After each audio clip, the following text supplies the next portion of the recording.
Hello, I'm Nikki. And I'm Jess. She's the traumatized. And she's the abandoned. And And welcome to our podcast. podcast. Where we talk about true crime, spooky things, and everything in between.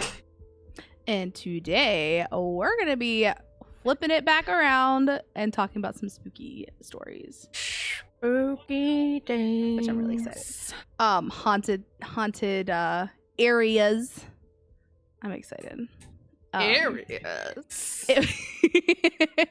Okay, hear me out. I did not think it was going to be this hard. Because I know we were talking about with true crime, like you don't want to do like the main like killers or whatever, right? I also didn't want to do like mainstream haunted things. So I tried to go off stream and it was so hard to find like actual meaty stories with like pictures and stuff. But here we are. I'm really excited to hear what you're gonna tell me because I am a sucker for a good ghost story. Right. Anyways, how was your week? Good. We had a friend night, Friday night, Mm-hmm. and Saturday night. Your friend weekend. Friend weekend, kind of, yeah. We were going to go frisbee golfing, but it literally downpoured. No, I was going to ask you how that went. Boo. Yeah, so we just went over and got past 2 rounds of phase 10 like we didn't do Friday night. Jesus. I was on, if you guys don't know phase 10, if you know phase 10, I was on phase 1, I think, for like 7 rounds. Yeah, she sent me Snapchats. It was so bad. And I think after round 2, she had 150 points. It wasn't great. No. It wasn't great. Yahtzee, but you know what? Did you have fun? Game. Yeah. Yahtzee is your game. You murdered people at Yahtzee. It was intense. But yeah, so how was your week? Work was so busy. Well, yeah, because you were gone. You were out for COVID for like over a week. Well, I caught up. So I completely caught up with that last Friday. Okay. So go me, thinking this week would be a lot easier. There was just so many babies being born. Like I can usually process. I process birth certificates for babies at my local hospital, which I love doing because I get to see all the babies. And I really do love my job because I literally just go in and listen to podcasts and music, and it's awesome. But I could usually process like anywhere from like 14 to 15 solid a day. Bitch, there were like 20 babies being born a day. I'm like, I can't do. Dang. That's a lot of babies. I don't know, man. It was tough, but and then Friday, you were busy all weekend, so I basically did nothing. Now, Tim and I had a really good like movie marathon last night. We watched a couple movies that we both have been wanting to watch. But yeah, that was my weekend. I did nothing. We did laundry yesterday. Super exciting, you know. Fact of the day. Are you ready for the fun fact of the day? I am. And ostriches. You try to say that fucking word. Ostrich? Or are you trying to say the plural? Ostriches. Did you know that ostriches? An ostrich's eye is bigger than its brain. Wow. This is why the birds often run around in circles when trying to escape their predators despite their fast running speed. It's like if they could literally just outrun them if they ran in a straight line, but their brains are lacking. Wow. Okay. Okay. So you didn't know that? No, I did not. Fun fact of the day. Technically, it's a fun fact of the week because we put these out weekly, you know. True. Okay. What are you telling me about? I'm so excited. I today am talking about the Crescent Hotel. Why do I know that? Located in Arkansas. Uh-huh.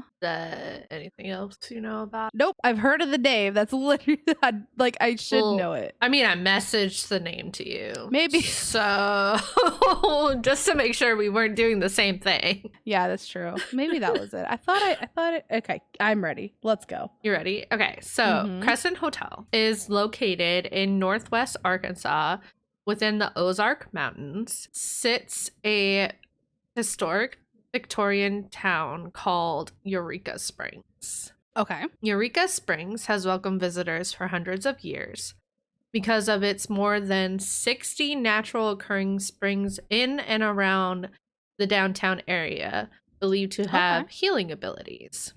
So, like, the Native Americans would speak of this healing spring in the mountains. And then, of course, the white man came and took it over. Duh. Like everything else in the world. Yeah. So basically, if I remember, it was like some white dude stumbled upon the springs and cured his child eye something was wrong with their eyes, and he used the spring water and cured it, whatever. And that's kind of how like the little town started. Okay. And perched above this Victorian village is the 1886 Crescent Hotel and Spa. This hotel has been called many things, from America's most opulent resort and the Grand Old Lady of the Ozarks to America's most haunted hotel. Is this the Shining Hotel? Nope, because that's in Colorado. Okay. In the 1880s, United States Senator Clayton Powell was one of many that would travel to the Eureka Springs area at the time. Powell was also the former Arkansas governor. Later on in his political career, he got involved in the local railroad business. And to make the endeavor incredibly profitable, he sought to establish a mixture of commercial and recreational traffic. Okay. When Powell discovered Eureka Springs mineral water, he was determined to make the city a leading holiday. So like a place where people could go for holiday. Got it. Okay. Partnering with a friend named Richard Kearns, the two men sponsored the creation of the Eureka Springs Railroad, which operated as a branch of the St. Louis to San Francisco Railway. So in 1884, they commissioned architect Isaac S. Taylor to build a luxurious hotel high atop a cliff that overlooked the heart of Eureka Springs. Ooh, nice. Okay. It proved to be a massive endeavor. Irish stonemasons, who were brought over to America for the sole purpose of building the hotel, carved and assembled 18-inch thick blocks of limestone from a White River quarry just 10 miles from the construction site. That's so cool. Okay. So I'm going to go into like a little side note real quick about limestone, because in the paranormal research community, there is a hypothesis suggesting paranormal activity is influenced by geological features, including stones, which also includes limestone. Interesting. The stone tape theory is popular amongst paranormal investigators. This theory suggests that stones, such as limestone, can store information such as a historical event. So when the information is released, a residual haunting could occur. So basically, they believe that the stones can be imprinted upon, and sometimes that can get released, and it could occur as a residual haunting. Which, if you guys don't know what a residual haunting is, it's literally like a playback, like a flashback. Like something happens and it's just replaying over and over again. It's like a loop. Gotcha. Okay. So, going back to the construction. It cost $294,000 and nearly 2 years to construct the building. It was given the name the Crescent Hotel after the mountain upon which it sat. On May 20th, 1886, the doors swung open and a grand gala was held in what is now known as the Crystal Dining Room. In 1905, the hotel was sold to the Frisco Railroad Company, but unfortunately, the railroad saw a continuous decline in occupancy in the off-season. So like during the winter months, they weren't really getting a lot of traffic. Right. Okay. So a group of concerned residents encouraged the railroad company to lease the structure as a dormitory. So in 1908, the Crescent College and Conservatory for Young Women opened for fine young ladies. It soon became one of the most exclusive boarding academies in Arkansas, training the minds of countless women who passed through its doors. Okay. Thought that was going to be a lot more sinister for some reason. I was like, you know why? Because my story is so fucked up. There isn't like a take a deep breath, like, oh, it's a nice air. No, like it's just, yeah. Okay. Due to tough economic time, though, brought on by the Great Depression, the college closed completely in 1934. So it ran for a good couple decades. Yeah. The hotel remained operating, but only in the summer months. Then, then in 1937 is where the history of this hotel takes a dark turn. Dun, dun, dun. Enter Norman G. Baker. I thought you were going to say Bates. Nope. Okay. All right, Mr. Baker. All right, so I'm going to talk to him a little bit before he gets to the hotel. Okay. So Norman Baker was born November 1882 to a wealthy family in Muscatine, Iowa, which is underneath Minnesota. Yep. Thank you. 1924, he started a radio station that received the call sign KTNT, Know the Naked Truth, on which Baker himself was the broadcaster. And there's a lot of history with him and like radio stations and whatever. I didn't want to get into that. I wanted to get to like the meat and potatoes, the important facts that... Yeah, we all come from the meat and potatoes here. Yeah. If you're here for the starter salad, you're in the wrong podcast. At some point, Baker learned of an alleged cancer cure by Charles Ozeas, who I looked him up, and he was described as a quack doctor claimed to have developed a serum to cure cancer. Okay. I don't know if you see where this is going, but Baker brought a convicted medical swindler, Harry Hoxsey, to Muscatine, and they began promoting their own cure for cancer. Okay.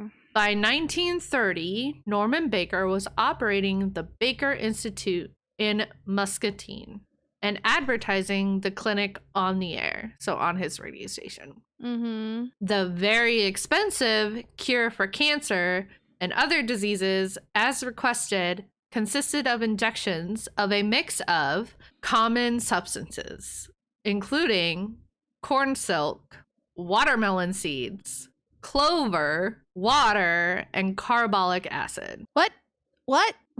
Like, would you... Yeah, you'd... Okay, just keep going. Why'd you grind down the watermelon seeds and the corn silk? And you're injecting that? Okay. Yeah. 1930, the state of Iowa filed for an injunction against Baker, Hoxley, and 3 others for practicing medicine without a license. They didn't have a license? Okay. Well, I'm glad. I'm glad that somebody filed a freaking thing against them. For all you listeners, she's putting her finger up like she's trying to stop me. Reportedly, the Institute brought in as much as $100,000 a month, apparently, spirited away in suitcases under cover of night, mostly going to Baker. Iowa's trial of Baker began in September 1930 and gained nationwide attention. At some point, though, Baker had run to Mexico. So in my research, I couldn't really find like details. So they charged him, and I don't know if they like just didn't arrest him or what happened, but he ran away to Mexico. Got it. Okay. And like the details are very unclear. But in 1931, I don't know why I have a but there. In 1931, the Iowa Supreme Court sustained the injunction against Baker and his practice. Sustained it? Yeah. So it's gone. Why? Just because they couldn't find him? I don't know. Details are very unclear. This is in the 1930s. I mean, I don't know how we do this every fucking week, but my is very similar. So I get it. I get it. It's frustrating. So the injunction was sustained against Baker and his practice. And he returned sometime later in 1937 to serve one day in county jail and pay a $50 contempt of court fine. This man was running a cancer curing hospital without a license, and he gets one day and $50. What sense does this make? The audacity that he had to come back. I mean, I guess once they dropped the injunction, he was free to come back. Jesus Christ. Okay. Like, mine's not that bad. if he would have, well, depends. If he would have, if Iowa had done anything to this man, I feel like the story would not be the story. Okay. Because having been run out of Iowa, somehow Baker had found his way to Eureka Springs. Oh, fudge. And had come at a time where the city was down on its luck. And he has all those suitcases of money. He bought the Crescent Hotel and converted it into a hospital and treated thousands of desperate patients, all without ever having a medical license. But he has all that practice from the last time that he fucked up. This dude, yikes, is a con man, a charlatan, a really good one. Apparently, dude. He was able to set up two separate hospitals. I'm so angry. Like, God, that's insane. So, Baker would advertise his cure would require no surgery, no radiation, no x-rays, just Formula 5 and the power of positive thinking. God, is it more fucking watermelon seed? I can't. What is Formula 5, you ask? And these people probably legitly thought they were going to get cured by cancer. Formula 5 is alcohol, glycerol, carbolic acid, ground watermelon seed. There they are! Corn silk and clover leaves. Why did I stop drinking? I need to be drinking for this.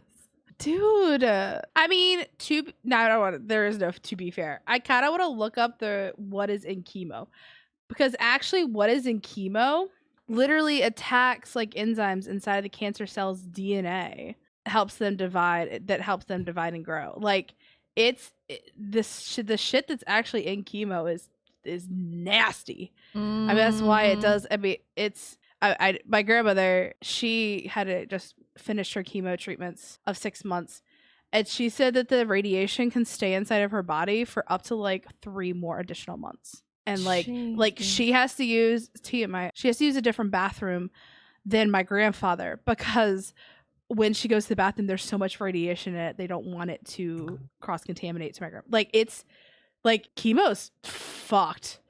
Like, kudos to anybody and everyone who has gone through chemotherapy, because that shit's not a joke. And I didn't realize how serious it was. Right. I mean, I knew you could lose your hair. Like, I knew like the stuff, but like what actually goes into it, like the drugs and what they do to your body. It's insane. Wow.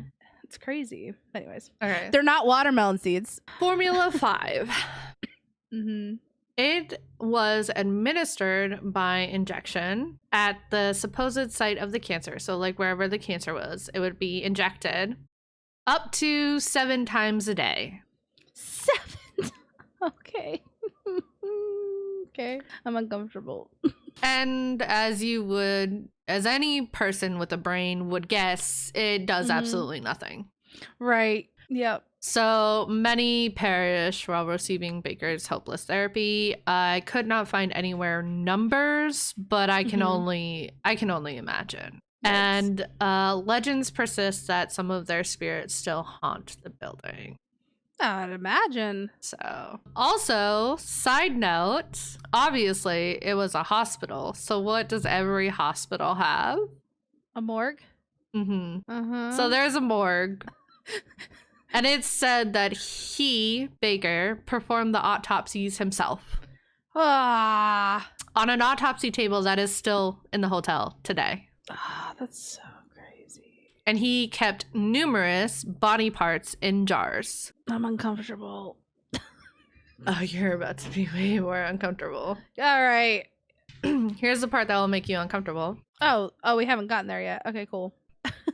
The current owners of the hotel were having the parking lot extended. So to do so, they had to dig in the yard of the hospital where they Mhm. found very, very many, so many hospital jars. There's So, so many. like hundreds and hundreds. Yeah. For some reason, God knows what reason it could have been, Arkansas was unable to like close down the Baker Hospital. Besides the fact he didn't have a freaking license? Do you need another reason? I don't know. One thing that the hospital did do, unfortunately, was revitalize Eureka Springs' economy, but at what cost? You know? Like, Yeah. not worth Like it. lives. Like Yeah. a lot of lives. So, the federal government brought charges against Norman Baker with 7 counts of mail fraud. This story makes me so angry. What? What? I don't know. Mail fraud. What is mail fraud? I think it's like, I don't know. Hold on, I'm looking it up. What the fuck is mail fraud? What? The use of physical or electronic mail system to defraud one another. Oh, maybe he was sending out postcards for the cancer treatments? Maybe. It's a scheme or fraudulent activity carried out with the use of the United States mail. So maybe they were like sending the mail through or the money through or something, and maybe, but you know, not the thousands of people murdered. Yeah, no. No. Not We're practicing curing cancer without a medical license, without having even spent spent a day in medical nothing. This dude was a con artist. This dude grew up as a con artist. He grew up to a wealthy family, and he went on to con people at like carnivals, and then he got his radio station where he was able to con people into coming to this fake ass hospital to get this fake ass cure for cancer. And I think it's the first time I've seen you this angry on the podcast, which I'm here for. I want to just fuel this.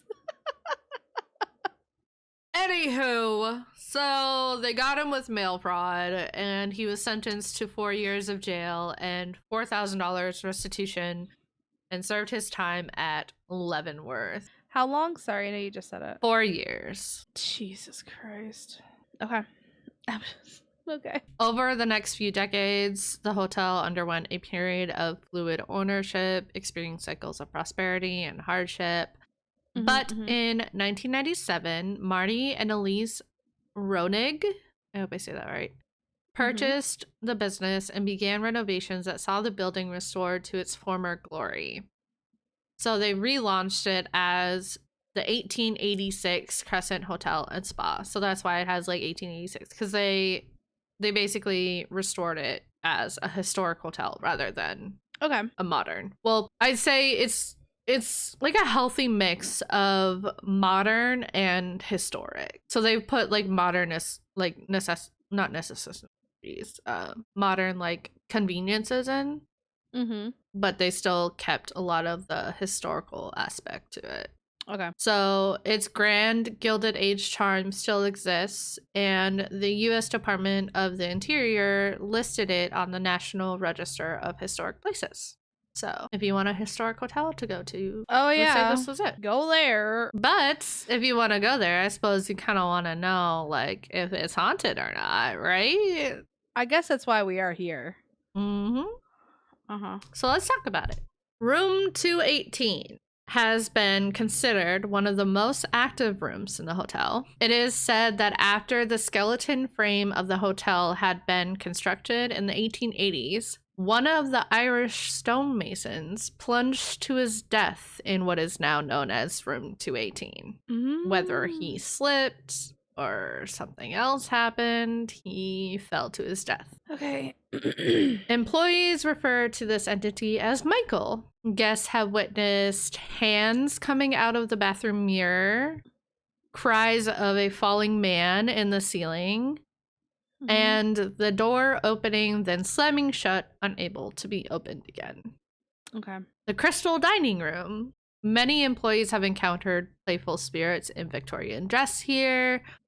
Mm-hmm. One holiday, a Christmas tree and presents were set up on one end of the room.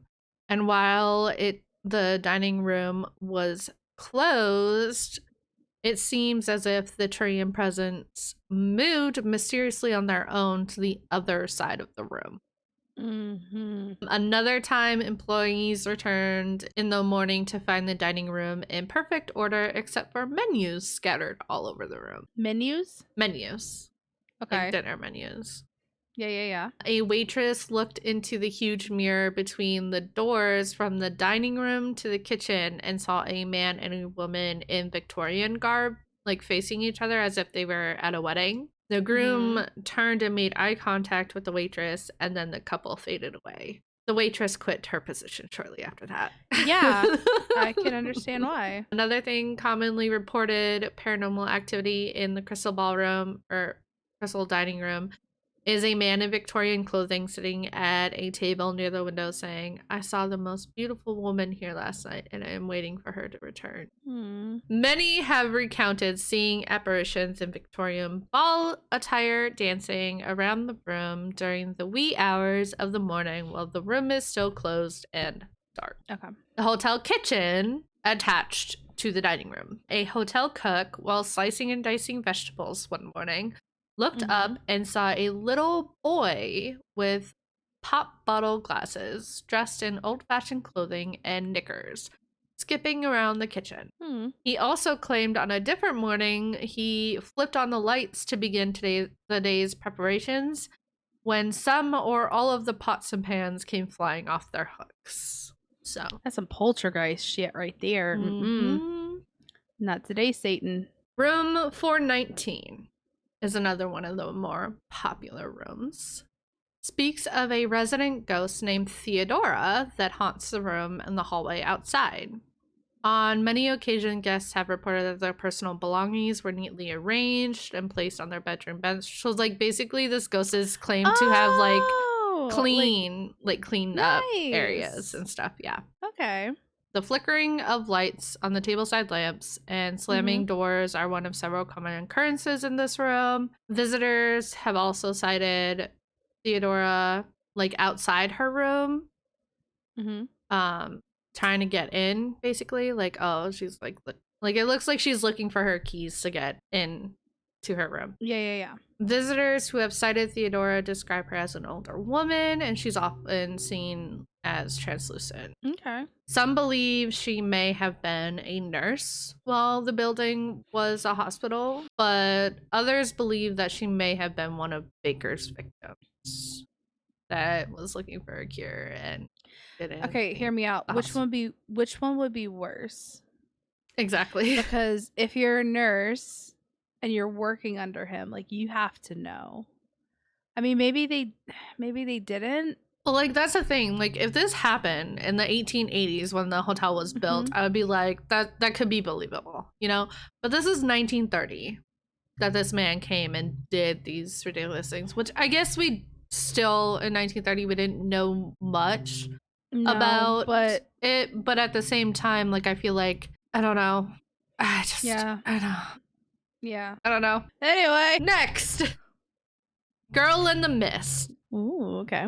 It is said at night on the third-story balcony, a female figure can be seen falling to her supposed death. This figure is called the Girl in the Mist. And it was confirmed that in the 1930s, when the hotel was still operating as the women's college, a girl did fall to her death. Though no one knows what her name was, because obviously wealthy families were the ones that sent their girls to the school, and so they think that the records were probably sealed or just, like, gotten rid of or protected or what have you. But it was also rumored that she was pregnant at the time of her fall at an all-girls boarding school. So, did she fall, jump? Was she pushed? Or was she pushed? We'll never know. We'll never know. The Girl in the Mist is often spotted by a lot of locals too. So it's not just like visitors like, oh, I saw the Girl in the Mist. A lot of locals say that they've seen her. So. Interesting. Okay. And last but not least, It is said that Baker is still at the hotel, That asshole. even though he died in Florida.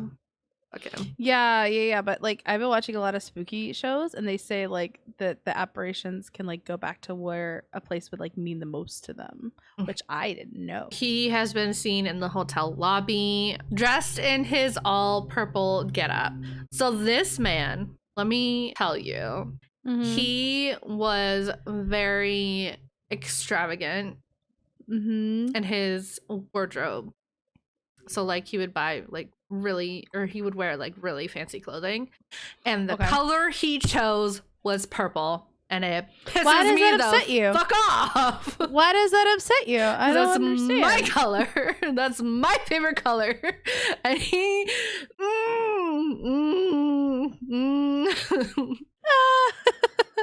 I don't know if you guys know, but purple is Nikki's favorite color. And I mean, other people you can have purple, but like this dude can't have purple. He doesn't deserve it. But yeah, he would like wear lilac undershirts and then like a really dark purple, like velvet, like jacket or whatever the fuck. Yep. Anyways. The morgue, obviously. A nurse pushing a gurney residing in Dr. Baker's old morgue area is known to squeak and rattle down the halls of the hotel. Okay. A hotel maintenance man witnessed all the washers and dryers mysteriously turn on in the middle of the night because the laundry room is located next to the old morgue, which, like I said earlier, still contains his autopsy table and walk-in freezer. Why not gut that shit? Why?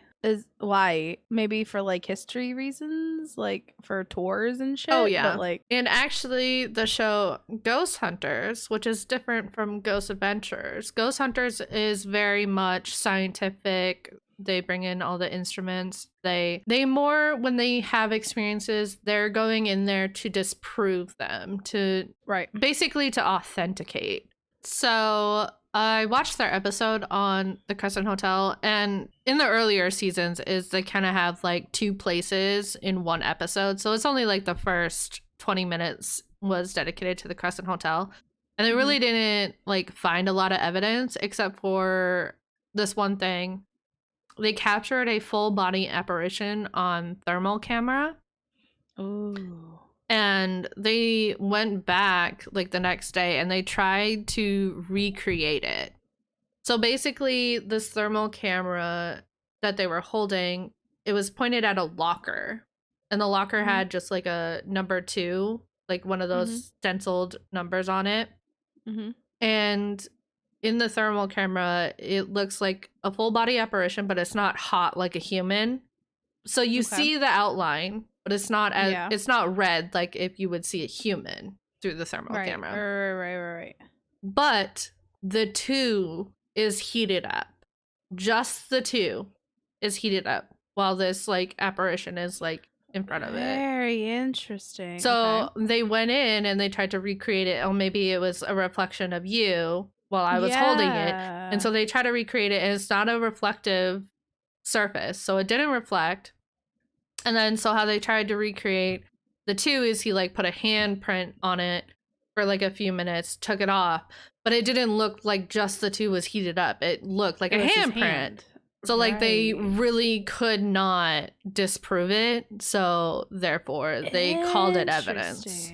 That's kind of like the main gist of the hauntings and ghosts at this hotel. There are plenty more, and there's even a whole website dedicated to pictures that people have taken. But if you stay at the historic hotel, they have almost daily ghost tours that you can go on. Cool. They even have like a kids ghost tour and stuff like that. It's $27.50 for an adult though, so I don't know. I mean, here's the thing. If I was around there and we had a free day, I might do it. I really want to start like visiting haunted places and like doing the tours and stuff, like to see, like just to dip a toe, you know? Dip a little toe in there. I honestly, I wouldn't mind going here and like staying and then like doing the ghost tour. So that means we're gonna go do that cave, the haunted cave, right? When I come to in September. That's what I'm hearing. Anywho, so anyways, that's the Crescent Hotel, and fuck Baker. Yeah, Fuck. dude, that guy is crap. Jesus. Oh, that's so frustrating. Mm-hmm. How did he die? Did he? I didn't care. Oh. I didn't care. All I saw was Florida is where he died, and that's about it. I don't care about him. Fuck him. I hope he suffered. Wait, hold on. What if? That's why I was wondering. I was like, did he at least have like a shitty death? It makes me feel horrible wishing bad death upon people. However, he also completely fucked over so many people. Yeah. Like, fuck this dude. Yeah, he was known for wearing suits, purple shirts, lavender ties, and driving even his car was orchid colored. I hate him. Suits, lavender, shirts, orchid, and the fuck him. He apparently retired in ostentatious comfort. Okay. In Miami, Florida. He died in 1958 of cirrhosis, but at his time of his death, he was living aboard a large yacht. So, I hate him. Wait, when she said yacht, she flipped her hair back in the most aggressive manner. Oh, that was great. I'm sorry. Do you want to hate someone else more? Because I'm about to tell you about Madame Delphine Lalaurie. I'm going to need you to buckle up. Okay. Buckled. Baby. Also, a heads up, there is going to be a trigger warning. I will tell you when it gets here. When we get there, I'll give you a heads up, and just when you can skip ahead. But this is not a good story. Ready. Are you? I don't know. Okay. Delphine Lalaurie was known as a wealthy New Orleans socialite. One might say a pillar of society. And we know how we feel about pillars of society. She ended up moving into a neoclassical mansion at the intersection of today's Royal and Governor Nicholas Streets with her third husband, Dr. Leonard Louis Nicholas Lalaurie. Jesus. 3 husbands? What happened to the first 2? We'll get there. Oh, God. And she moved in 1832. Before we Okay. get into the nitty gritty, we are going to look a little bit in her past and talk about those husbands. Gotcha. Her first one, Don Ramon, was appointed to the position of Consul General for Spain in the territory of Orleans, was called to appear at the court of Spain. While en route to Madrid with Delphine, who was pregnant at the time, Don Ramon suddenly died in Havana. Havana, Cuba? I think they were like going that way. Okay. That makes sense. Mm-hmm. A few days after his death, Delphine gave birth to his daughter. This is a name, and I'm going to try to pronounce this, and I'm going to botch it. But here we go. Borgia Delphine Lopez y Angulo de la Candelera. But her nickname was Borquita, so that's what we're going to call her. Okay. I thought I had it bad writing my name in kindergarten class. She must have hated that shit. I don't know if they had kindergarten back then. Maybe they did. Well, if she was wealthy, she had to That's true. She learn had how to schooling, write. for sure. Right. So the widow, Delphine, and her child then returned to New Orleans. In June 1808, Delphine married Jean Blac, who was a prominent banker, merchant, lawyer, and legislator. Delphine then had 4 children in this marriage, bringing the total to 5 so far, for those who are counting. And then on June 25th, 1925, I don't have anything. That husband just died. There's no record of any of her husband's deaths. They just died. We don't know why. So one died en route to Spain. Yeah. And then this one While she was pregnant. She had 4 children with this guy. And then he met a not so great end. But that's all that's known. He just died. She was widowed again. And then on June 25th, 1825, Delphine married her third husband, physician Leonard Louis Nicholas Lalaurie, who was much younger than she was. So she was a cougar. This time. Third time is the charm, I've heard. So in 1831, she bought a property at 1140 Royal Street, where she managed in her own name with little involvement of her husband. So at this point, she had so much money from previous husbands, she basically was able to buy this property by herself. Dang, go off. Right? By 1832, the 2-story mansion construction was complete, which it had an attached slave quarters. Dunk them all. She lived there with her third husband, and at that time they only had 2 of her daughters there. The other children had either grown up or had been sent off. So she only had 2 of her daughters at the time, maintained a central position in the New Orleans society. Madame Lalaurie hosted many lavish parties at this mansion. She maintained her position in New Orleans society until April 10th, 1934. This is 2 years after the house was constructed. Why'd you say wait? That's what I was asking. It was like it was only 2 years. What happened? When rescuers responded to a fire at her Royal Street mansion. Oh no. When police and fire marshals got there, they found the cook, 70-year-old, who had been chained to the stove by her ankle. She later informed the police that she had set the fire as a suicide attempt because she feared being punished for messing up the dinner that night. Once they found her, she said that most of the slaves were taken for punishment to the uppermost room and they never came back. That is when they turned the investigation to the attic. The torture chamber in the attic was cruelty beyond belief. This is the trigger warning. It gets gross. I get it. If you need to skip ahead about 30 seconds, I do so because... Can I? Yeah, just mute your mic. It's like, honestly, I don't get queasy. This shit gets me. So do that. We'll see you later. If you're staying with us, buckle up. Okay. They found 7 slaves with dislocated limbs, hips pop out of socket, iron collars around their necks with spikes on them so that their heads had to stay erect or else they would poke themselves. Malnourishment, and they were horribly mutated. And this is the mutilated. Okay. there's a letter missing there. Okay, that doesn't make it better. The slaves that could answer had stated that they had been imprisoned there for some months, but they were not sure how long. There was an old woman who had received a very deep wound on her head who was too able to walk. All in all, Lalaurie had owned 50 slaves, and at least 20 of them had vanished without a trace. So after the fire, people would not walk anywhere near to the house because they stated that they could hear screams and moans coming from the house for weeks, like it had been haunted. It was residual, screaming. No one died in the fire. Did anyone die in the fire? Years later, Wait. Carpenters went in to renovate the house for the next owners. And they found bodies under the floorboards with evidence that they had been buried alive. So the screams and moans that people had heard for weeks after the fire were actual people that were screaming. I'm so confused. Okay, so the cook set the fire. Correct. Nobody was injured in that fire.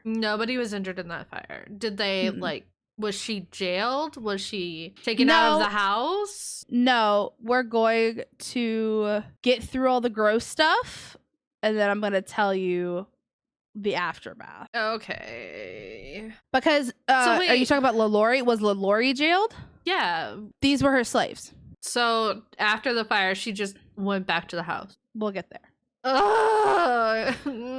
So the police... Listen, I just had to sit through your story of feeling uncomfortable. You have to sit through mine now. The police didn't hear the people in the floorboards, or they weren't in the floorboards yet? I don't know. Okay. Just okay. We're gonna keep. Okay. A version of this story started circulating in 1836 that was recounted by one of the witnesses. They added that the slaves had shown signs of being flayed with a whip, were bound in restrictive positions, and he's the one that said they wore the iron collars that with spikes that would keep their heads in static positions, like they couldn't rest their head. A witness, as in one of the police officers, or just like a witness? A witness. It didn't clarify if he was in the police force, right? But he was a witness. I'm just gonna keep it's gonna get worse, and then it's gonna get worse. So after 1945, now this is a good amount. This is almost 100 years later, right? Accounts surfaced that those enslaved by the Lalauries had been worse. So some think that this is just people, they're not sure if this is legit, or maybe it is and people were just scared to admit it then. Mm-hmm. Take it as you will.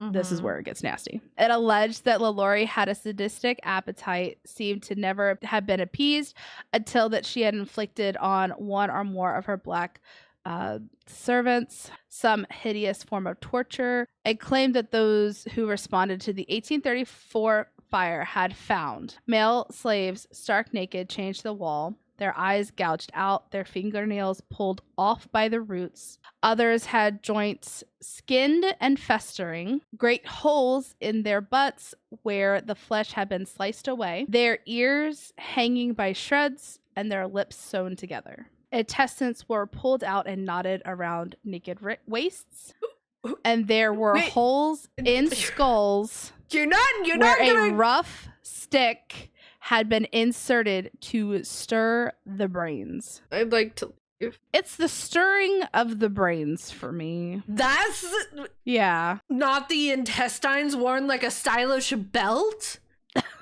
Fair. No, that's bad too. It's not great. Fun fact. Today, Lalaurie is known as the U.S. first female serial killer. Now we got past the gross part. Do you want to talk about it? Do you need a minute? I'm okay. We're done with the gross stuff. Okay. Now this is just gonna make you mad. Fuck. I'm not okay. Gross stuff's done. As word, so now we're gonna go back to right after the fire. Okay. As word, the Lalaurie's abusive actions surfaced, neighbors became enraged.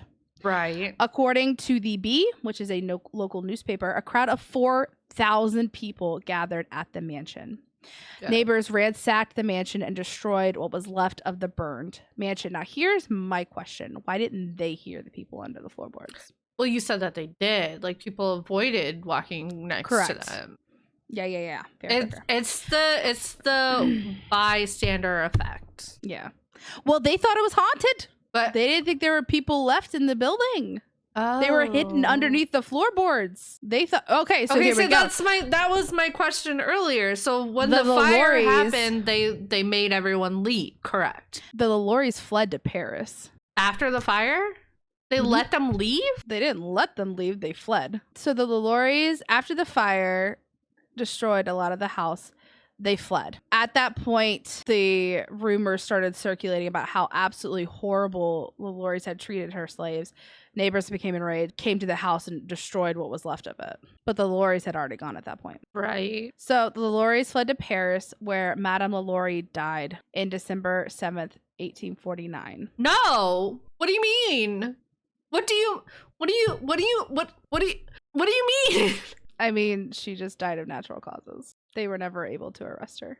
But it's believed that her body was brought back to New Orleans and buried at St. Louis Cemetery. Why? It's a great question. Under a different name? I don't know. That is one of the Lalaurie nobody really knows if it's real or not. Yeah, thank you. It's like a legend that she's buried in the St. Louis Cemetery because she was a pillar of society.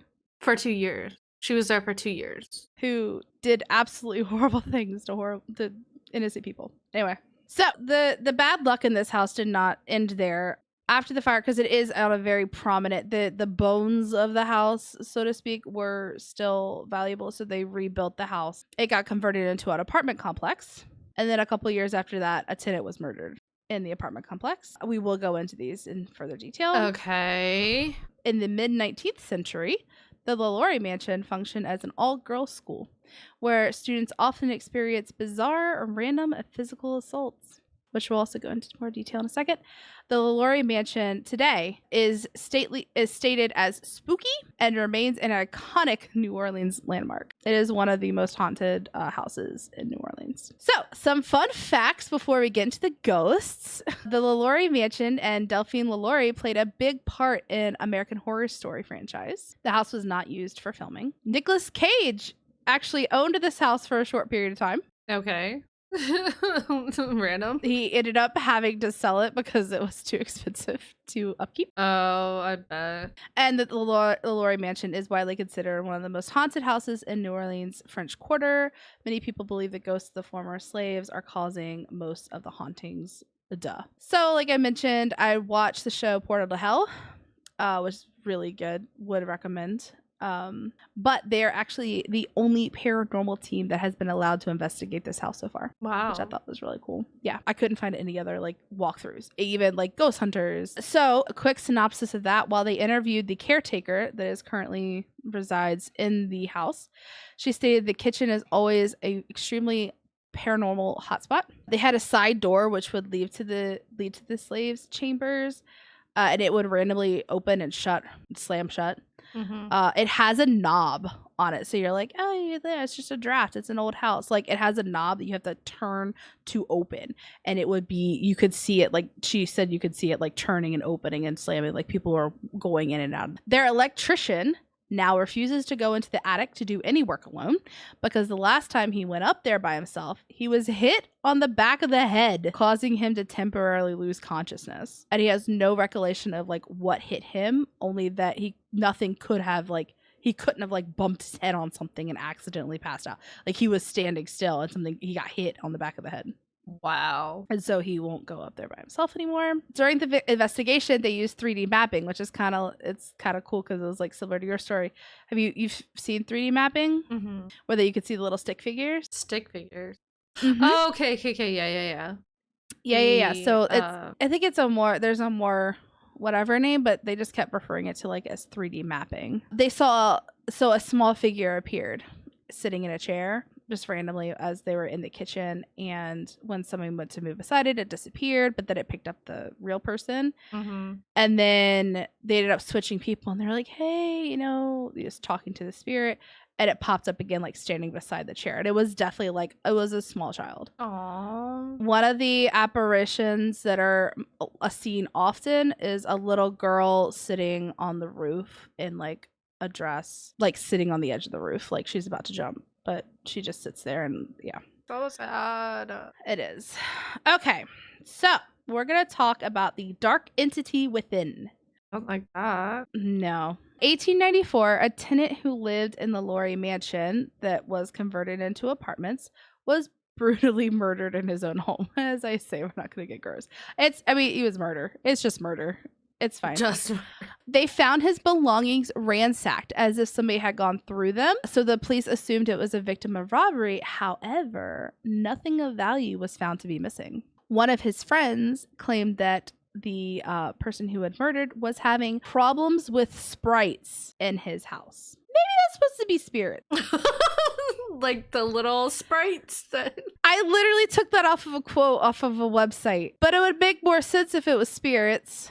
So his friend just wrote it off as his imagination getting the best of him. However, in a later interview, he did remember something really interesting, that his friend had claimed that there was a demon in the house who wasn't going to rest until he had met his end. And then he was found murdered like the next week. Is this an open case? Or like a cold case? Like they don't know who killed him? The murder? Yeah. Yes. Okay. They never found out who murdered him or why they murdered him. Wow. So now we're going to talk about during the school years when they decided to turn it into a school. Oh, yeah. Okay. So the Lalaurie Mansion, for a very brief time, was also a school for all girls during the mid to late 19th century. At first, it had been one of the few mixed schools in the city of New Orleans, but politics during the Reconstruction era were convoluted, and surely enough, soon after the school was converted strictly into an all-girls school, strictly Afro-American primary school. With a short amount of time, reports of physical assaults came to life. We know that young girls would approach their teachers, tears streaking down their faces with their sleeves rolled up. The exposed flesh of their forearms were scratched and bruised. When the teachers would ask, "Who did this to you?" the answer was always one, and always the same: that woman. What is crazy is these girls were so young, I would think that they were not aware of Madame Delphine and the devastating tragedy of some decades earlier. However, it's more unlikely that the teachers themselves would tell 6, 7, or 8-year-olds about the starvation and immoral torture of slaves some decades before. Which then makes you wonder if the girls were playing pranks on each other, or if their claims that some phantom woman had scarred them were true. So, for almost 200 years, there have been reports of paranormal activity coming from this house, so it shouldn't surprise many that hauntings are attributed to the slaves that Madame Lalaurie kept on the property. They do say in general that wails of agony plague its rooms at night. Doors slam, furniture moves. Apparitions of slaves have been seen walking around the property, some even in chains. Many people who have stood near the house report feeling as if they're taken over by an overwhelming feeling of negative energy and despair. And that is the Lalaurie Mansion. I'm speechless. I mean, I don't both of our stories sucked. They're good. They did. They're good, but like they sucked. It's like what's I mean, like, I don't know. At that point, like, do you destroy the home? right? But it's like a historic figure now. But also time, like, my thoughts is like, do you just destroy the home because of all the bad stuff happened to it? But at the same time, would destroying it be a dishonor to all the people who suffered within it? Right. You know? Mm-hmm. Like, it sounds like a lot of spirits are not at rest, and that's not okay. No. And like they're continuously not okay. Yeah. Oh, that's awful. I know. And like they were getting, so in the TV show, they were getting a lot of readings from the slave quarters and the attic, obviously. Yeah. But the slave quarters was actually the worst. It was really interesting to watch them like do it. They're very respectful. Yeah. Yeah, I don't know. I don't know if it would be worth tearing down because how many people died? I mean, is that disturbing their graves at this point? Like, I don't know. True. Because seven of the slaves were found when they rescued them, but at least 20 had gone missing without a trace. So where are they? Anyway, that's it for this episode. If you enjoy this podcast, please don't forget to follow us. Leave a comment if you're watching on YouTube. Hi, like and subscribe. It means so much to us. I think we're like at 9 subscribers right now. That 10th subscriber is gonna be kind of cool. Just saying. Guys, you can find us on Twitter, Instagram, and TikTok. Our username is TTATA Podcast, where we post our updates and when our episodes go live. And I'm gonna be better about like posting random shit on there too. So follow us. Do it. So much for listening. Next week we're gonna be covering deadly engineering. And with that, we're gonna leave you with this inspirational quote. Okay. So this week's quote is, "We should all start to live before we get too old. Fear is stupid. So are regrets," from Marilyn Monroe. Dude, can I tell you, my birthday coming up, I feel that so much. I'm like, I want to start really living each day instead of like living for the weekend. Like, I want to live each day as like, it's a day that you're alive and like healthy. Yep. So that hits. No regrets, no fears. No regrets. We did fears last week. No regrets. But anyway. Unless it's a cave, then fear it. Nope. We're gonna get you past that. That's just a what are they called? Limiting belief. You're not really scared of caves. If you don't know what we're talking about, go back to episode 5 where we did cults. Anyway, hope you guys enjoyed. Thanks for listening. Bye. Bye.